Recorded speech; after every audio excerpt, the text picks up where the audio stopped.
sei elkartek parte hartze dugu, ikasle abertzaleak, Ernai, Otxabiko gaztek, Jatorkin, Euskal Herria Sozialista eta Bilgune Feminista. Eta itxetxe bilerak, oain azken aldin aiga egiten asten behin, baina bestela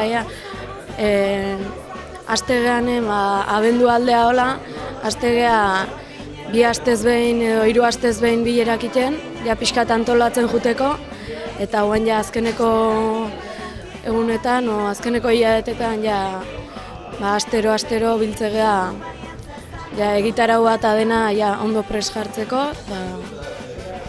Azpimarratuko zenuke aurtengo egitarautik? Aurten lehenengo aldiz txosnan ondon talok egongo die iganden egun guztin, eta gero azpimarratzeko iruditzen zait egitarauetik kontzertu oso onak daudela, eta pentsatzen jendea gustora egongo dela kontzertu horiek daudelako. Batzuk ondo pasatzeko bestatzuk lan egin beharko dute. Nola moldatzen zarete lan hori banatzeko?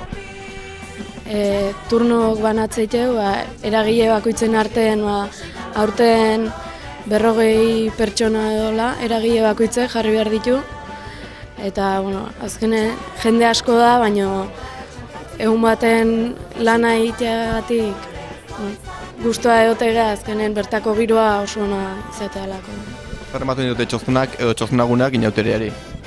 Nik uste, inauterin barrun txosnak egote horrek, guri behintzat ilusioa egitegu.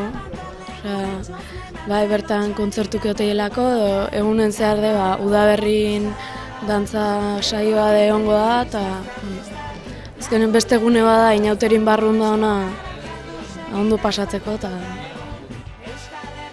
Badatoz aurten ere inauteriak, eta hemen gatoz gure ekarpen alai eta festa herrikoiarekin. Gure Euskal Herri plazako kaleku zatozte eta gozatu.